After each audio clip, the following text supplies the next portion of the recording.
Estamos estudiando entonces la carta del gozo. El gozo es esa actitud que viene del espíritu, ese jara, esa actitud del espíritu que se sobrepone a cualquier dificultad. Un gozo profundo que viene de lo más íntimo de nuestro ser y que invade mi alma y me ayuda a conservarme en paz. Cuando lleguemos al capítulo 4 de Filipenses vamos a ver las claves del apóstol Pablo acá, pero ya desde el capítulo 1 él empieza a sembrarnos principios que van a ser muy útiles para nosotros, para gestionar eficazmente la comprensión de mi entorno. Bien, el gozo que proviene del Espíritu es el tema entonces de toda la carta. Tenemos gozo por el recuerdo que le venía a la mente cuando Pablo se acordaba de los creyentes allí de Filipos, de las relaciones productivas, efectivas que él sembraba cercanas eh, con los creyentes de aquel tiempo. Gozo por la predicación, cuando en el verso 18 habla de cómo fue avanzando y progresando la predicación del Evangelio. Gozo por la humildad. Uy, el capítulo 2 vamos a darnos una panzada, permítanme el, el criollismo, una panzada de humildad, de ese extracto, de esa síntesis, ¿sí? De ese extracto de la esencia del Cristo que nos habita, en el Cristo en el que somos. Y cómo podemos manifestar aquello. Extraordinario, cuando lleguemos al capítulo 2, es el capítulo seguramente, junto con Mateo 11 y algún texto del Antiguo Testamento que más claramente habla de la humildad. Gozo también que proviene del espíritu aún en el sufrimiento. Cuando uno enfrenta una situación límite de sufrimiento, también hay esa fortaleza que proviene de lo más profundo de nuestro ser, de nuestra esencia, que nos sobrepone al sufrimiento. Y gozo también por el compromiso con el propósito divino. Eso lo vemos cuando Pablo agradece, ¿sí?, con gozo las ofrendas que él recibía allí en Roma una y otra vez, que los filipenses estaban solícitos, que era urgente participar con el ministerio de este hombre allí en Roma. Bien, entonces la palabra clave es gozo, jara, que viene de jairos, que significa estar alegre, feliz, calmado, bien. Miren, felicidad es uno de los temas más ampliamente tratados y buscados desde el punto de vista psicológico, desde el punto de vista de la autoayuda, desde el punto de vista de la autorrealización, desde la espiritualidad también. Yo recuerdo ya cuando comenzamos en nuestro ABC de la vida espiritual, con una gran mezcla de religiosidad, aún decíamos que una forma de definir felicidad es la vida abundante que Dios derrama en nuestros corazones. Y esto puede ser así, esto puede ser así. Hoy al final vamos a estar redefiniendo felicidad para nosotros como un objetivo de la vida, que nos ayuda a focalizarnos en nuestra realización personal, ¿sí?, en experimentar el propósito de Dios para nuestra vida. Yo estoy convencido que si en algún momento sucedería que habría un encuentro en el imaginario nuestro, entre Dios y nosotros, y como cosas aparte, ¿no? Y estando allí, Dios nos preguntara, ¿sos feliz? No, nuestra respuesta, a ver, esa pregunta tiene que tener una respuesta. Para nosotros tiene que tener una respuesta, y eso tiene que ver con la comprensión de nuestro entorno, la comprensión de nuestro entorno, porque el hombre busca respuestas, el hombre busca respuestas, el hombre está en una incesante búsqueda de respuestas que traigan paz, un poco más de luz a, a esta aventura extraordinaria, este viaje de descubrimiento que llamamos vida, ¿sí? Eh, y que a medida que van pasando los años, tenemos la gracia de poder ir creciendo en luz y felicidad, en luz y entendimiento acerca de lo que hacemos en este lugar. Por eso cuando van pasando los años, yo ya tengo más de 50, a veces ya no tenemos tiempo para cosas que antes le dedicábamos y ya no queremos invertir tiempo eh, en cosas que nos van a entretener nada más sin enfocarnos en el propósito de vida que tenemos. El hombre busca incesantemente respuestas, busca la comprensión de su entorno. Tanto esto es así en lo micro como en lo macro, dijimos. Esto es así en cuanto a Dios, por ejemplo. El hombre ha adorado y ha ubicado geográficamente a Dios en el cielo. Bueno, esto es una interpretación muy primitiva, en un lugar fuera de él, pensando que el cielo le proveía una explicación de las más, atractivas para estar en paz, para comprender su entorno macro. Entonces, ¿qué mejor lugar que el cielo, en esas dimensiones astronómicas extraordinarias, hablando de un Dios enorme? ¿Cuál es su morada? Bueno, el cielo para el hombre. Pero esta comprensión es muy parecida a cuando yo era muy chiquito y tenía que preguntarle, tenía algunas inquietudes y le preguntaba a mis papis, ¿cómo es que vienen los hijos al mundo? ¿Cómo es que estoy yo en esta casa? Y papá, dándome una explicación muy elemental, muy básica, apelaba a un mito. Y me decía así, a lo mejor a alguno de ustedes le pasó también, es que papá y mamá se pusieron de acuerdo y escribieron una cartita a París. Entonces, una cigüeña te trajo hasta esta casa. Y uno se daba vuelta, escuchaba esa historia fascinante, se daba vuelta y decía, oh, qué tremendo, pero crecemos y no nos alcanzan estas explicaciones mitológicas. No nos alcanza la fábula. Ahora necesitamos respuestas que realmente estén a la altura de nuestro desarrollo intelectual, cultural, espiritual.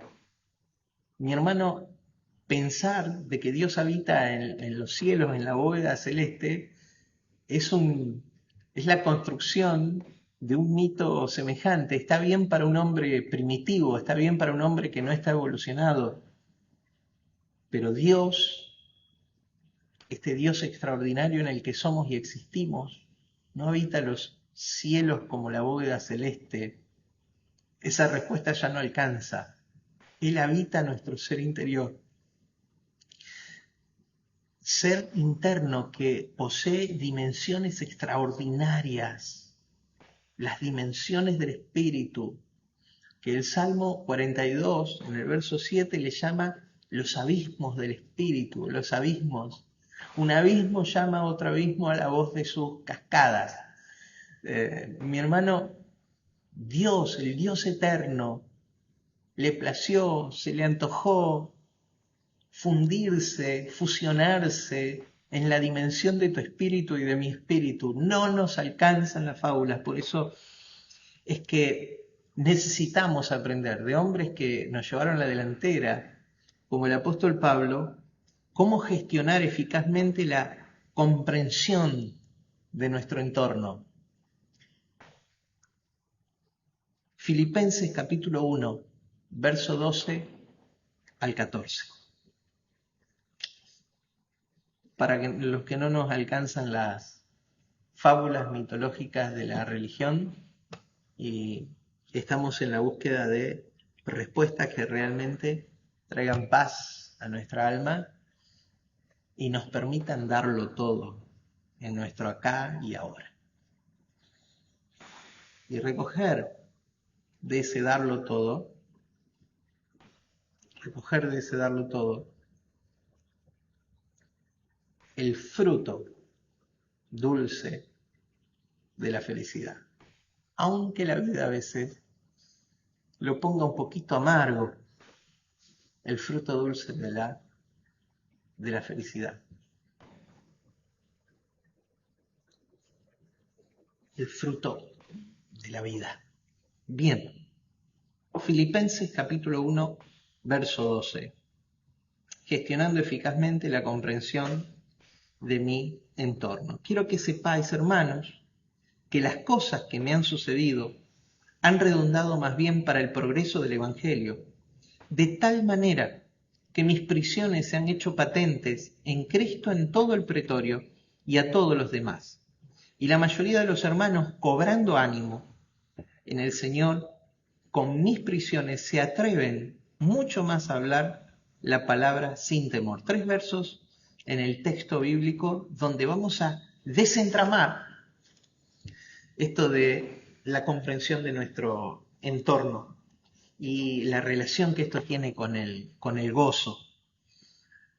Mi hermano, en el texto vamos a ver 3 acciones en mi sana búsqueda de comprensión, de la comprensión de mis entornos, tanto micro como macro, tanto lo que me pasa hoy como la comprensión general de mi alrededor. 3 acciones. Para esto partimos de la base de la situación del apóstol Pablo. El apóstol Pablo estaba preso en Roma. Y de acuerdo a como uno lo quiera ver, desde el lugar de donde uno se paraba, arribaba a una conclusión o a otra conclusión. Los detractores, de los que Pablo va a hablar en el párrafo siguiente, ¿sí? Nosotros vamos a ministrar la semana que viene, cómo luchar, cómo gestionar eficazmente la oposición, la detracción, ¿sí? Cómo sacar provecho, ventaja, utilidad para la vida, apalancarse de la oposición. Esto vamos a ver la semana que viene, también extraordinario va a ser. Pero el apóstol Pablo tenía a los detractores viendo.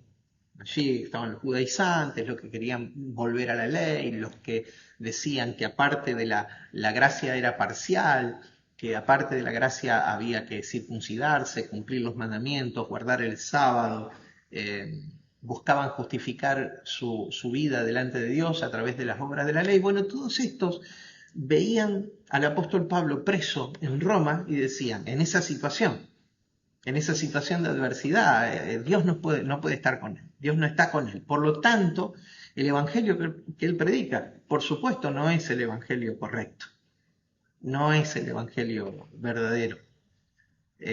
Aparte de las cosas que él dice, entonces nosotros tenemos que guardar estas cosas de la ley sin abandonar las tradiciones hebreas. Esto decían seguramente los detractores. Es como que hoy podemos imaginarnos el escenario. Hay, para quien lo quiera ver, desde el punto de vista que lo quiera ver. Entonces, de acuerdo a su postura frente a Pablo, frente al Evangelio de Pablo, eran las conclusiones que se hacían. Veían a Pablo preso, con riesgo de vida, y los detractores entonces pensaban, no puede ser veraz, verdadero, el Evangelio de Pablo, si está atravesando tantas dificultades. Por tanto, Dios no está con él. Dios no está con él. Esa es la conclusión desde aquellos que se oponían a Pablo. Pero también estaban, gracias a Dios, los otros, los que miraban la misma situación, analizaban la misma situación y decían, los defensores veían propósito en lo que sucedía en la vida de Pablo.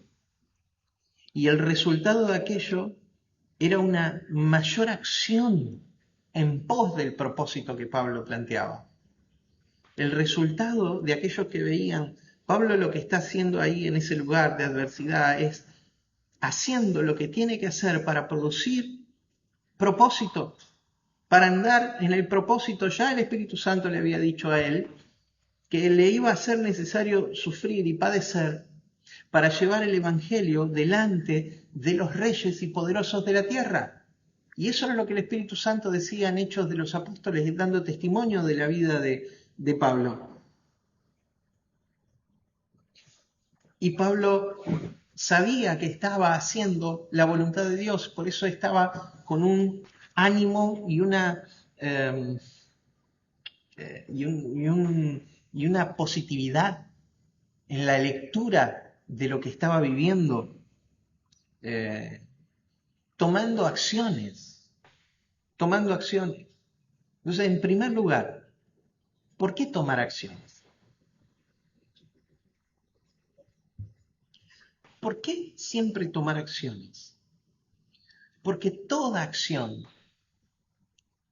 mi hermano, no es salir a hacer cosas a lo loco, desesperadamente, pero sí parar, meditar, pensar, hallar respuestas y tomar acción. ¿Por qué tomar acción? Porque toda acción determinará una consecuencia, por más pequeña que ésta sea, tiene el poder de cambiar definitivamente las cosas. Aunque vos digas, pero esto es insignificante al lado de... Pero una pequeña acción, el comienzo, el primer paso del camino, tiene el poder de comenzar a cambiar las cosas, acciones. Por eso la iglesia, que fue detenida, atada en el proceso de los siglos por las posturas teológicas de espera, fue metida en stand-by y se anquilosó, se oxidó y perdió esa capacidad de ser la dinámica transformadora y manifestadora del reino de Dios, a partir de que se detuvo, entró en un modo de espera, de inacción, esperando que un día Cristo desde los cielos, y lo único que hizo fue, o una de las pocas cosas que hizo, siendo injusto en la generalidad, pero la verdad es que es abrumadora la gran proporción de la iglesia, en transformarse en expertos en shows introeclesiásticos, en shows internos, en espectáculos internos. Hoy los ministros no son aquellos que llevan a la libertad de la mente o del alma a las personas, sino los más respetados son aquellos que son capaces de impactar, emocionar. Mi querido hermano, esto no es así. Necesitamos ser, nos hemos transformado en el modo espera en especialistas en hacer espectáculos, cuando en realidad el modo activo, el modo proactivo, el modo acción nos tiene que llevar a intervenir todas las situaciones de este mundo con el amor del Cristo en el que somos. Pero queda cómodo para muchos el modo espera, pero hay que salir de ahí, hay que correrse de ahí, hay que tomar modo acción, porque toda acción determinará una consecuencia, por más pequeña que ésta sea, cambiará definitivamente las cosas. ¿Qué podía hacer el apóstol Pablo por los filipenses a tantos kilómetros de distancia? Viendo la preocupación que estos manifestaban por él, ¿qué podía hacer? Orar y escribirles una carta de gran ánimo, que termina siendo la carta del gozo, que nos enseña a nosotros a gestionar nuestro mundo emocional y nuestra comprensión del entorno. Entonces, 3 acciones en mi sana búsqueda de una comprensión de mis entornos. En primer lugar, por expresiones que vemos en el verso 12, quiero que sepáis, hermanos, que las cosas que me han sucedido, hay cosas que nos suceden, hay cosas que no son las que provocamos, no todo provocamos en nuestra vida. No todas las cosas que vienen a nuestra vida las provocamos. Está bien, hay formas de pensamiento, filosofías que nos enseñan, por ejemplo, la ley del karma. A ver que por algo, bueno, es un nivel de explicación también mitológico. Miren, hermano, la realidad es que necesitamos asumir que hay cosas que nos suceden, independientemente de nuestra trayectoria de vida. Suceden, simplemente suceden. Es la vida sucede.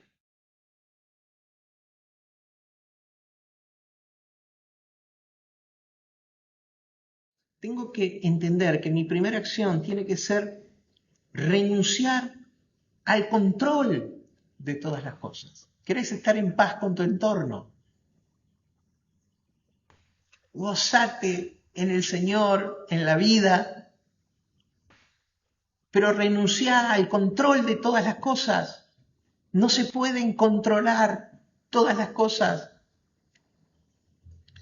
En el afán de control, que es uno de los objetivos de la religión, en el afán de un control, de que nada se salga del cauce previsto, por supuesto que está bien ser previsor, no estoy hablando en contra de esto, pero quiero que sepas que en algún momento, alguna situación va a venir y son los sucesos, las cosas que no fueron preparadas de antemano. Las cosas, como dice el apóstol Pablo, acá fue llevado a Roma, no llegó como él quiso. Recordemos el naufragio en Malta, recordemos casi la pérdida de su vida, recordemos cómo llega hasta Roma. Y estando ahí en Roma, la organización de este equipo extraordinario que tenía como objetivo presentar ante el máximo tribunal del mundo conocido, ante el César y sus funcionarios judiciales, la validez del evangelio que Pablo predicaba, del otro rey y del otro reino de dimensiones espirituales.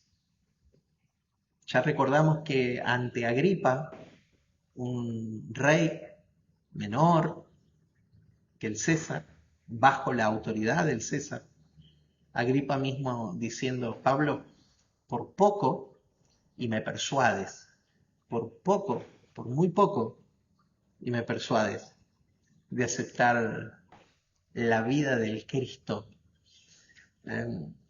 Las cosas que me han sucedido, evidentemente la expresión pone de manifiesto que hay cosas en la vida que nos exceden en cuanto a nuestra participación activa, prescindiendo de la voluntad propia. Hay cosas que vienen. Entonces tengo que aprender a renunciar al control, nunca a la acción. No es lo mismo. Renunciar al control no significa ir a la deriva, dejar que las cosas sucedan, no más. Porque ha sido la filosofía de la Iglesia durante 200 años.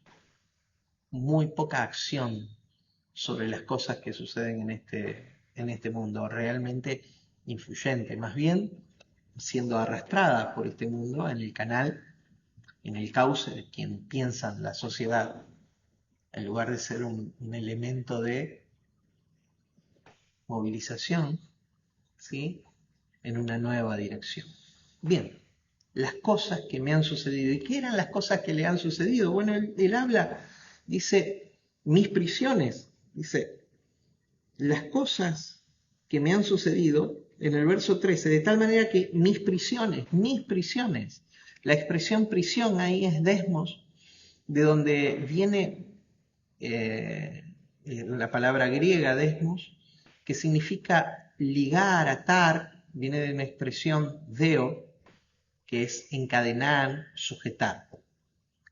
De ahí se habla de la cautividad de Pablo, que cómo era, cómo estaba preso Pablo. Pablo estaba en una casa de alquiler, permanentemente había un guardia pretoriano. ¿Por qué un guardia pretoriano? ¿Quiénes era el pretorio? El pretorio era la compañía que protegía, tenía como fin proteger al César. Era la única división militar que podía estar en Roma. Era de tanta confianza para el emperador, ninguna otra legión podía entrar a la ciudad de Roma, solamente los pretorianos. Entonces los pretorianos conservaban el orden de la ciudad y también eran la escolta personal del César. Entonces, permanentemente Pablo estaba encadenado a uno de estos hombres de élite de la fuerza militar romana, que era por aquel momento la fuerza más extraordinaria militar que había, la más capacitada. Dice, de tal manera que mis prisiones, mis ligaduras, se han hecho patentes en Cristo en todo el pretorio. A ver, los pretorianos, encadenados al apóstol Pablo, con una cadena, encadenados al apóstol Pablo, imagínense durante 6, 8 horas, no sé cuánto tiempo habrá sido cada guardia, escuchando y viendo la vida de Cristo fluir desde Él, escuchando las oraciones, el testimonio, viendo las cartas, el dictado, las conversaciones con Lucas, con Timoteo, con Epafrodito, con Silas, con aquellos que visitaban a Pablo en la cárcel en Roma, ¿sí? Permanentemente compartiendo, permanentemente hablando de su Cristo, de la razón de su vida. Entonces, ¿cómo no se va a hacer patente? ¿Cómo no va a emerger la fama de este hombre tan singular, tan especial, ¿sí? Eh, entre estos hombres, de tal manera que particularmente yo creo debe haber sucedido como el centurión al pie de la cruz, diciendo cuando Jesús moría, verdaderamente este era el Hijo de Dios. Evidentemente, este Cristo tiene un secreto a revelarse a la humanidad. Verso 13, de tal manera que mis prisiones se han hecho patentes en Cristo en todo el pretorio y en todos los demás. Acciones que van cambiando, van transformando, pequeñas acciones que van transformando la realidad, el entorno, van cambiando las cosas. Pablo seguía preso, Pablo seguía en una cárcel en Roma, se cree que estuvo 2 años esperando su juicio, se cree que fue liberado y que 2 años después fue nuevamente encarcelado y luego ejecutado por el mismo César, por Nerón César. Estamos en el año 61, en el año 64, el apóstol Pablo es ejecutado, también el apóstol Pedro, según la tradición de la historia de la iglesia. Entonces, ¿qué podemos hacer nosotros imitando a este hombre? ¿Qué pequeña acción? Renunciar al control. Él no controlaba al que estaba del otro lado de la cadena, pero él era un hombre experimentado en el gobierno de ambientes. Mi hermano, el gobierno en el reino de Dios es un gobierno sobre ambientes, no sobre personas, no sobre gente. Por eso no le decimos a la gente lo que tiene que hacer. Podemos aconsejar, podemos orientar, podemos, de acuerdo a la luz que administramos, sugerir, pero no podemos tomar decisiones, mucho menos acciones por las personas. Por lo tanto, hay que renunciar al control. Hay que renunciar al control. Pocas cosas son más estériles que el intento de subordinar la voluntad de otro perverso, esto es perverso, oscuro, de matriz, de tinieblas. Entonces nosotros tenemos que aprender a renunciar al control, nunca a la acción. Siempre habrá una acción.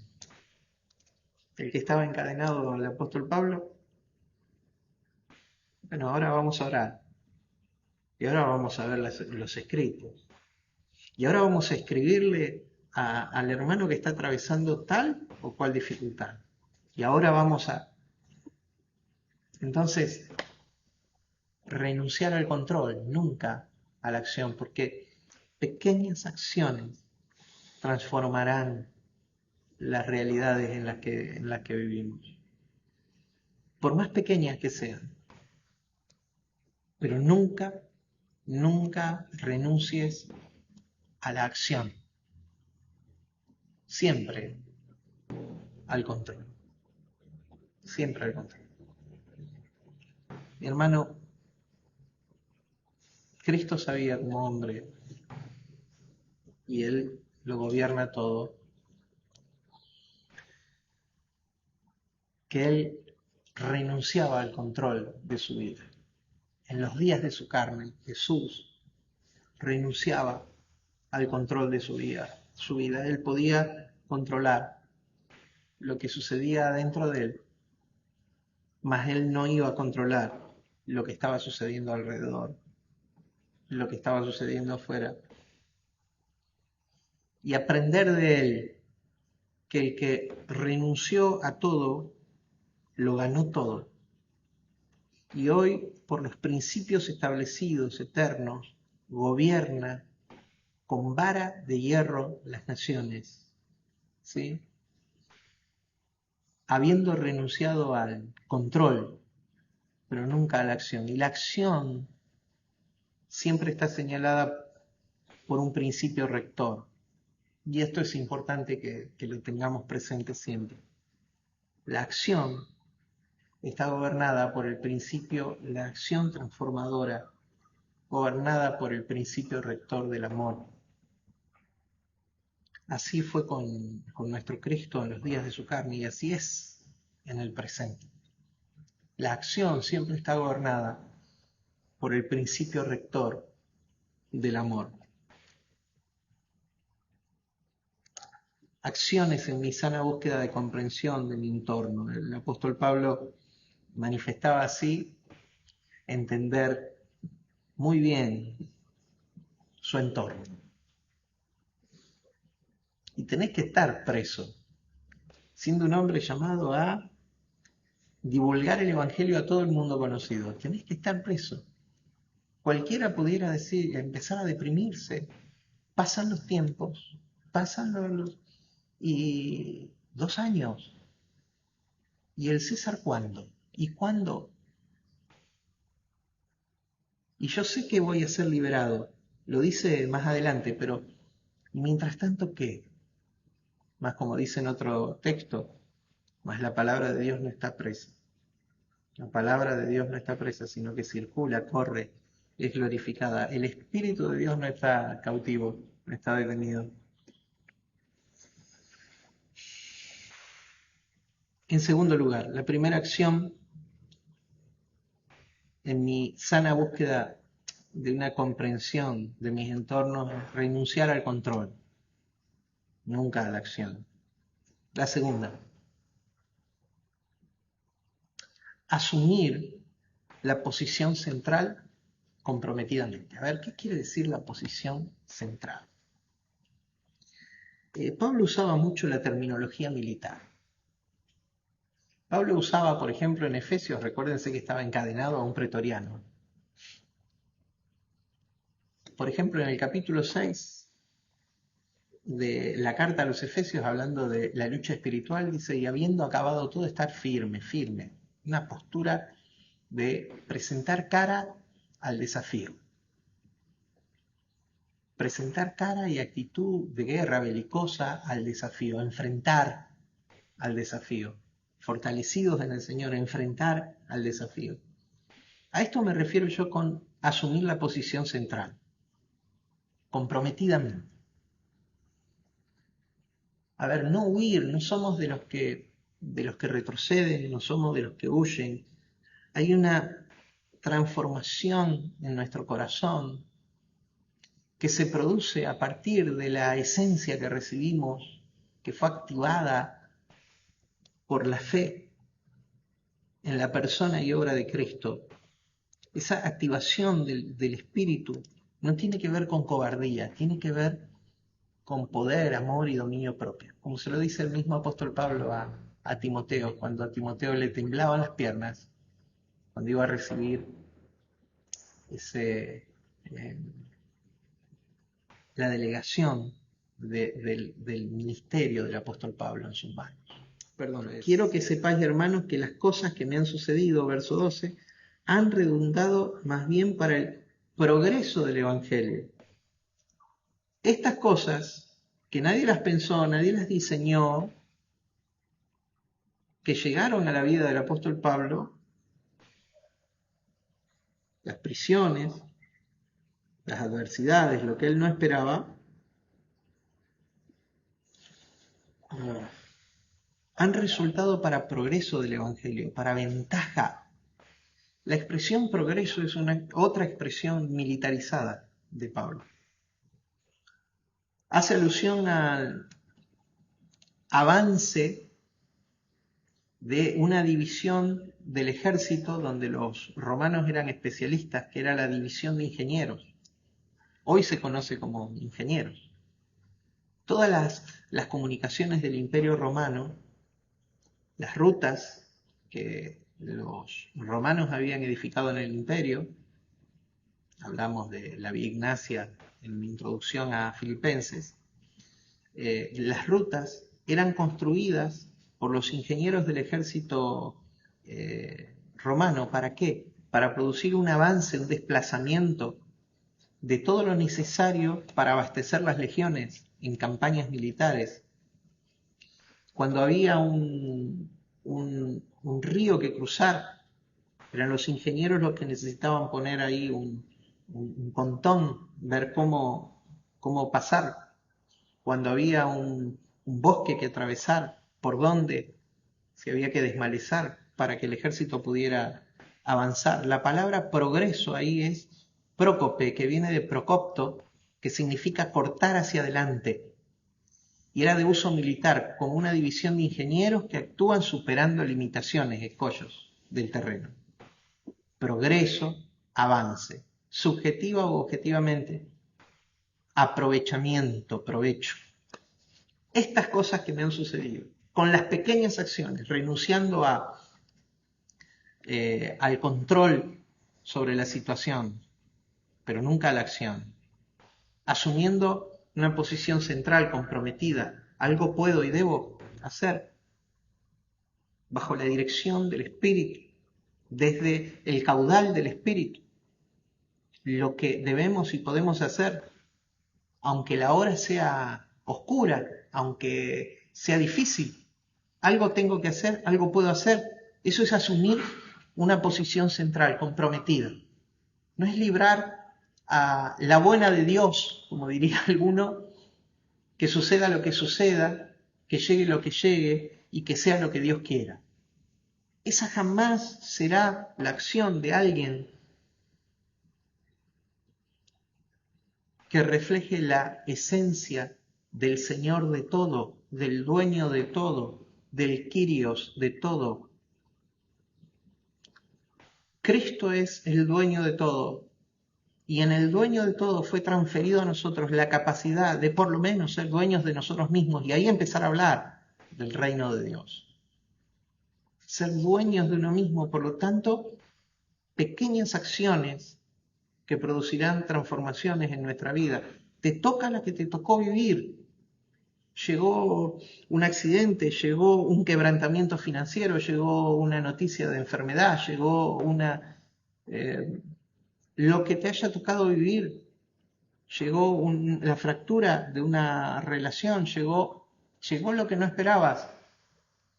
Bueno, hay acciones que nosotros podemos tener. La primera, renunciar al control, nunca a la acción. Asumir la posición central, la segunda, comprometidamente, dándole cara al problema, dándole cara a la situación, con acciones, con acciones. ¿Cuál era la acción de Pablo? La escritura de una carta, la oración y dependencia a Dios, mientras él, con pequeñas acciones, lograba la transformación de situaciones, algo que cualquiera pudiera haber leído o que muchos leían como adverso. Ahora resulta que todo el pretorio, toda esta división de élite del cuerpo romano, conocía de Pablo y del Cristo al que Pablo predicaba, conocía del Evangelio de gracia y de la plenitud que vendría sobre ellos. Uf, no es poca cosa asumir la posición central comprometidamente. Tercera acción, para estar en paz con nuestro entorno. ¿Por qué podemos renunciar al control, nunca a la acción? Asumir la posición central comprometidamente. Porque hay una acción más que proviene de una convicción. Después vamos a ver de dónde sale todo esto. Proviene de una convicción. En tercer lugar, la tercera acción es direccionar con propósito intencional. Suceden cosas que no esperábamos. Llega ese 4 de copas, esa situación, esa mala mano. Bueno, algo puedo hacer y algo debo hacer. Y ese algo tiene que ver también con direccionar con propósito intencional. Quienes hemos despertado a la vida por la fe del Hijo de Dios, a esta dimensión del Espíritu extraordinaria, a la plenitud, a la esencia divina en el que somos y existimos, en el Cristo que somos y existimos. Sabemos que tenemos propósito, que es nada más ni nada menos que la manifestación a este mundo y la intervención de este mundo, el gobierno de este mundo, desde la esencia crística, desde lo crístico, desde nuestra naturaleza y esencia. Mi hermano, eso es propósito para nosotros. Y un propósito eterno llamado en la Biblia, que es reflejar la imagen del Cristo en el que somos. Esto está en Romanos 8:28. Reflejar la imagen, el carácter del Cristo en el que somos y existimos, como una señal y manifestación clara del depósito que Dios puso en el hombre. Bien, entonces los que entendemos este propósito tenemos que direccionar con propósito intencional. Mi hermano, pequeñas acciones van a producir transformaciones, pequeñas acciones en la dependencia de Dios, en la dirección de Dios, producirán transformaciones en nuestras vidas y en la vida de aquellos que nos rodean. Hermano, vamos por pequeñas acciones que sembrarán una semilla en nuestro continente, en nuestra cultura, en Latinoamérica.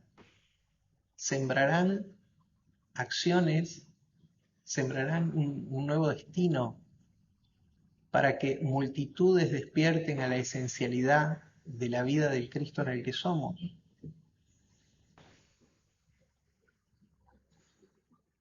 Y cuando el hombre esté en la condición de decir, despierto, entonces tener un camino para empezar a recorrer, señalado con hitos y mojones de algunos que precedimos a ese despertar,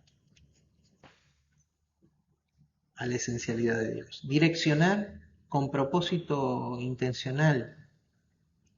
Dice el texto, y la mayoría de los hermanos, la mayoría de los hermanos, estaban los detractores, pero también estaban los otros. Y dice acá, para fortaleza de Pablo, que eran la mayoría.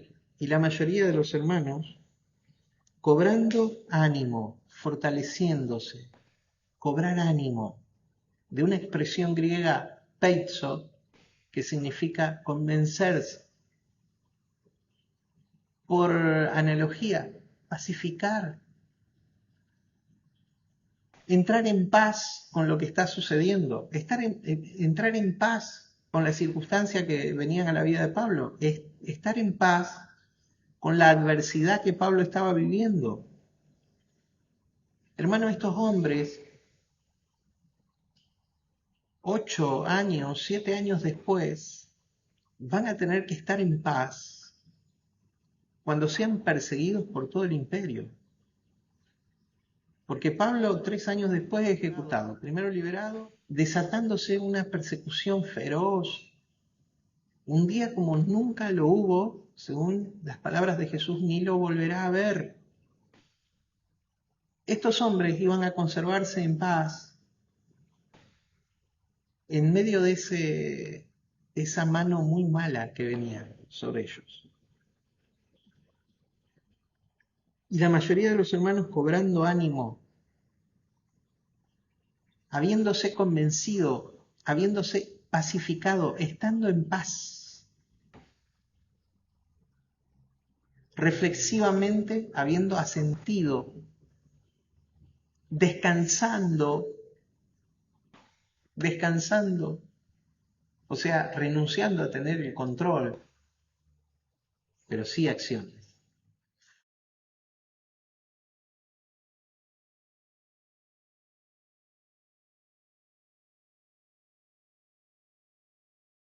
Peizo, cobrando ánimo, sentir confianza, dar crédito, aumentar la fe, creer. Todas estas acepciones tienen esa palabra. Al ver la situación y hacer una buena lectura de su entorno, entonces había un ánimo, cobrando ánimo, había una energía del espíritu que producía cosas en ellos. Y se atreven, cobrando ánimo, se atreven mucho más a hablar la palabra sin temor. Se atreven, la expresión ahí es tolmao, que significa se vuelven intrépidos. Hombres comunes, hombres que no necesariamente eran destacados en sus cuestiones personales, se vuelven intrépidos. Yo oro por una generación intrépida ante la luz de lo que se está recibiendo del Cristo en el que somos y existimos. Ese cambio de naturaleza, esa manifestación de la esencia genuina, producirá en nosotros la osadía de alinearnos para acciones determinantes para otros, ayudándolos en su despertar y en la comprensión de la dimensión del espíritu en el que somos y existimos. Se atreven, tolmao, de tolma, intrepidez, de la expresión telos, hombre terminado, de donde viene teleos, hombre acabado, hombre perfeccionado, el varón perfecto, teleios, ¿sí? También usa la misma raíz de esta palabra. Mediante la conducta extrema, ser arrojado, ser aventurado. ¿Y por qué ser aventurado? Porque el que lo dio todo nos dejó un ejemplo. El que lo dio todo, lo ganó todo, lo transformó todo, lo cambió todo. Entonces, ¿cuál es el problema de darlo todo? Si el Espíritu de Cristo está en nosotros. Porque el que lo dio todo, lo ganó todo, lo transformó todo, lo cambió todo. Y hoy nos está amaneciendo su Espíritu en nosotros.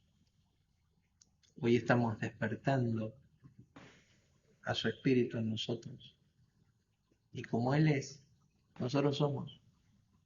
Entonces, sin temor, vas a enfrentar una cruz, no sé cuál, no sé cuál. Pablo era la posibilidad de su ejecución, de hecho, fue librado y nuevamente cautivo para ser ejecutado, su verdugo, el emperador romano. Pero dice, verso 14 al final, se atreven mucho más a hablar la palabra sin temor. Lejos de ser amedrentados, cobraron ánimo, vieron propósito.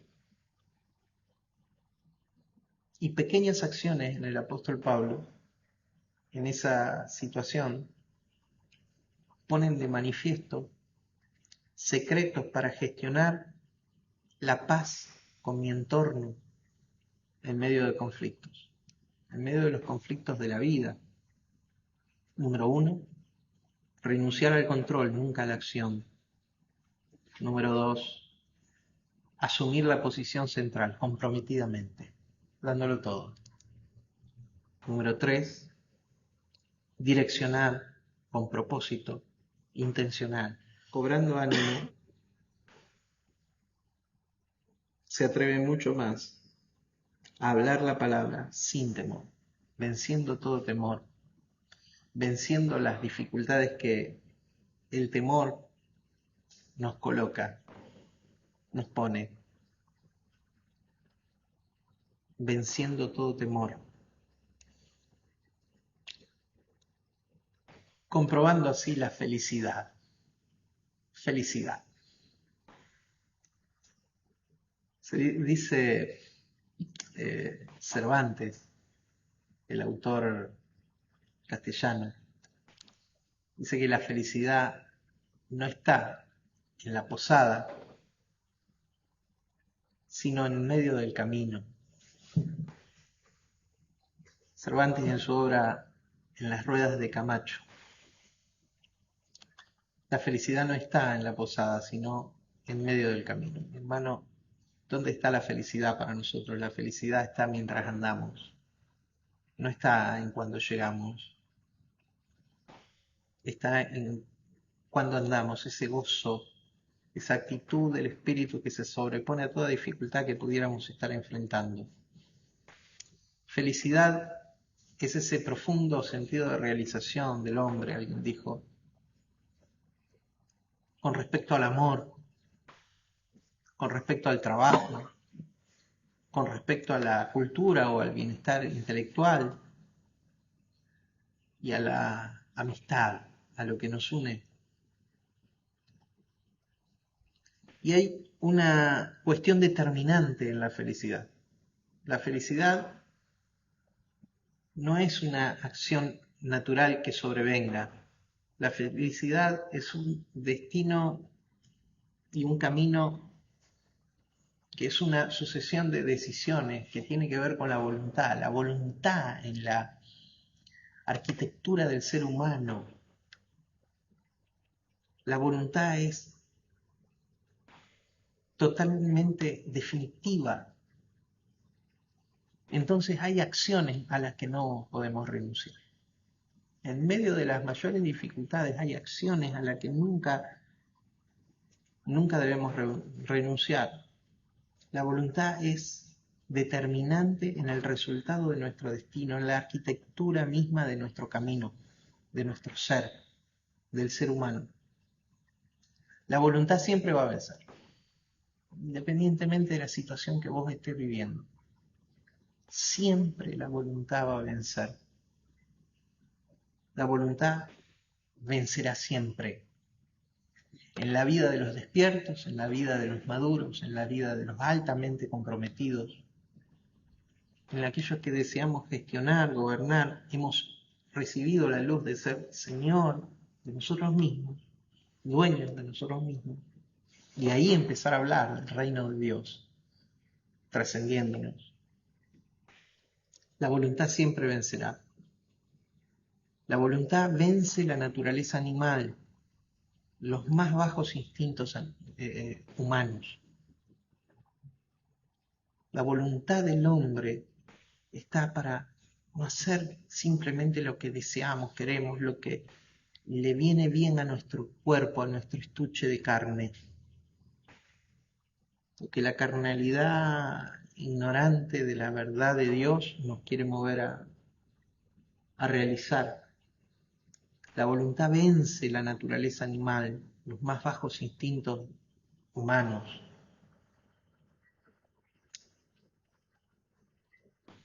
A veces pensamos que el Dios revelado en el Antiguo Testamento era un Dios completo por los actos de salvajismo del ser humano, por los pedidos de ejecución, por las cosas que resultan incomprensibles. Decir, como un Dios de amor. Pero el hombre estaba siguiendo el Dios que podía concebir, que podía entender en aquel momento. Un Dios que era como el hombre era. Un Dios que iba a quitar, a raer pueblos de la faz de la tierra. Pero ahora nosotros tenemos acceso a otra comprensión, a un Dios de amor, a un Dios completo, a un Dios maduro, que va a reflejarse este mundo porque el hombre reflejará lo que está a nivel de su comprensión, entender de Dios. Este es el Dios que hoy conocemos. Entonces la voluntad vencerá siempre. La voluntad vence la naturaleza animal, los más bajos instintos humanos. La voluntad vence a la inteligencia. Algunos creen que con la inteligencia alcanza. No. La inteligencia sin voluntad, sin la firme determinación y compromiso del hombre a transformar las cosas, no camina hacia ningún lado. Estamos en la era del conocimiento. Y en la era del conocimiento, bendito conocimiento y bendita luz, si el conocimiento no está al servicio del amor, el conocimiento desnaturalizará al ser humano. Hoy se habla de inteligencia artificial,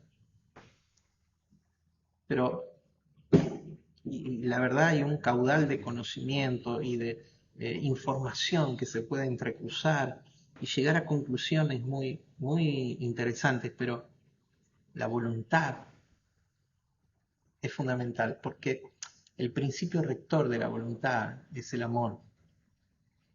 En la inteligencia artificial no hay amor. Nosotros tenemos que tener claro que no tenemos que admirar solo la luz por la luz misma, sino porque la luz proviene del amor. La voluntad vence la inteligencia. La voluntad vence la intrascendencia. Mi hermano, no sé dónde estás. Yo sé dónde estoy yo, en una localidad muy chiquitita de mi país. Muy chiquitita de mi país. Pero desde este lugar alumbramos. Y encendimos una luz y hoy esa luz salpica a muchos países de Latinoamérica. Y enciende luces, y no es que es la luz de acá, es la luz que Dios está encendiendo en todos los corazones, en cada lugar. La voluntad vence la intrascendencia. La voluntad vence las limitaciones e imposibilidades. No puedo. ¿Hasta cuándo? Cuando lleguemos al capítulo 4 de Filipenses. ¿Cómo no puedo? ¿Puede el hombre que estaba preso encender una luz gigante en todo el imperio romano? ¿Cómo no puedo?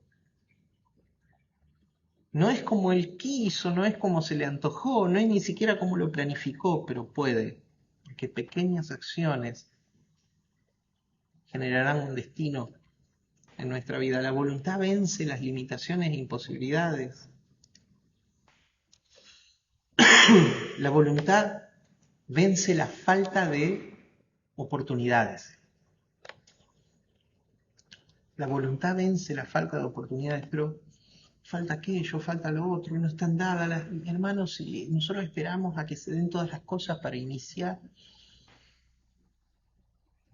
para caminar en el propósito, o sea, no caminaremos jamás. La voluntad vence la falta de oportunidades. Mi hermano, hay algo arquitectónico definitivo en la estructura del ser humano, se llama voluntad. Voluntad. La voluntad vence la falta de oportunidades, no se puede. No, ¿cómo no se puede? Sí se puede. No he tenido oportunidad. Sí, la estamos construyendo.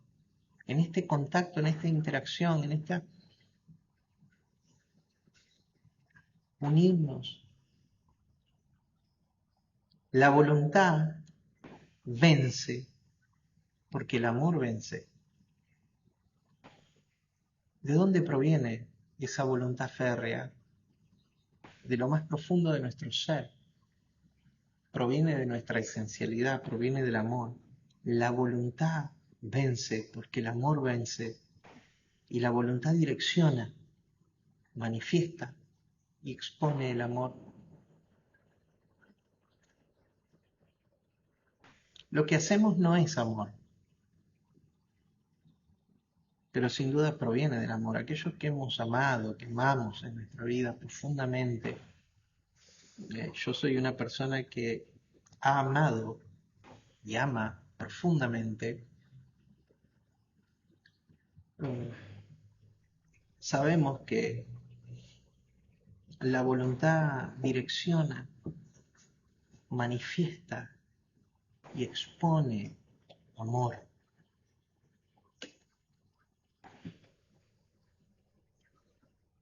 Y la voluntad del amor todo lo puede y todo lo podrá. La voluntad del amor todo lo puede y todo lo podrá. Te invito a volar alto, lo más alto que puedas. Volar tan alto,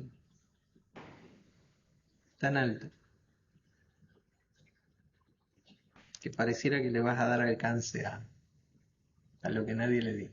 Mi hermano, ¿qué tenemos? Tenemos al Cristo en el que somos y existimos. Te invito a acciones, a encender esta luz en nuestras relaciones, en aquellos que están en contacto, entrando en contacto para producir un cambio, una transformación. Durante esta semana quiero comunicarme con varios de ustedes. De hecho, lo estoy haciendo. Este tiempo en el que estuve débil con una situación de enfermedad, estuve más bien meditando, pensando en el cómo. Tengo algunas respuestas, pero quiero charlarlo con ustedes. Seguramente eh, al privado me voy a comunicar con algunos con quienes abriremos conversaciones, ¿sí? Eh, Hay varios de ustedes con los que todavía no me contacté personalmente. Lo quiero hacer porque me interesa una relación que trascienda lo, el tiempo que pasamos en el aula y que construya acciones que transformen las cosas. Apuntemos a las estrellas y perseveremos. ¿Cómo es que se puede? ¿Cuál es el secreto para perseverar? El secreto para perseverar es el amor. Yo no te lo puedo transferir, no te lo puedo activar, está dentro tuyo. Es de lo que estamos hechos. Y es esa fuerza extraordinaria que nos va a llevar a tomar acciones que provienen del amor, que transformarán las cosas. Eso sucedía con el apóstol Pablo y sus prisiones. 3 acciones que él tomó: renunció al control, nunca a la acción; asumió la posición central comprometidamente; y direccionó con propósito intencional. El resultado fue que el hombre que moría ejecutado, decapitado, 3, 4 años después de escribir esta carta, 200 o 300 años después, le había dado forma al pensamiento del mundo conocido.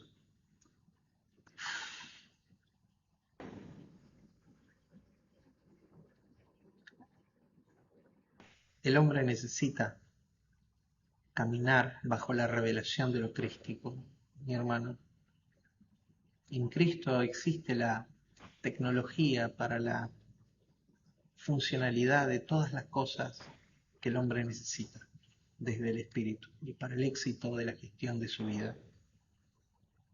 Caminemos en manifestar lo crístico para una sociedad que lo necesita desesperadamente. Hasta acá llegamos en el día de hoy. La semana que viene vamos a ver cómo gestionar la adversidad, ¿sí? Cómo tener éxito en gestionar la adversidad. Hoy hablamos la oposición, básicamente. Hoy hablamos de cómo gestionar la comprensión de mi entorno. La semana pasada ministramos cómo gestionar las emociones, ¿sí? Nos vemos el próximo domingo en una expresión de amor también, en esto de encender luces en nuestros corazones. Oramos. Padre, en el nombre de Jesús, te bendecimos, te honramos, te damos gracias, Señor, por la revelación del Cristo en el que somos y por el amor, por la comprensión del amor, Señor, por la manifestación del amor, por la dirección del amor, con acciones claras, Señor, aunque sean pequeñas, destinadas a transformarlo todo en nuestro entorno. En el nombre de Cristo Jesús. Amén. Los amo en el Señor, los abrazo y nos vemos la semana que viene.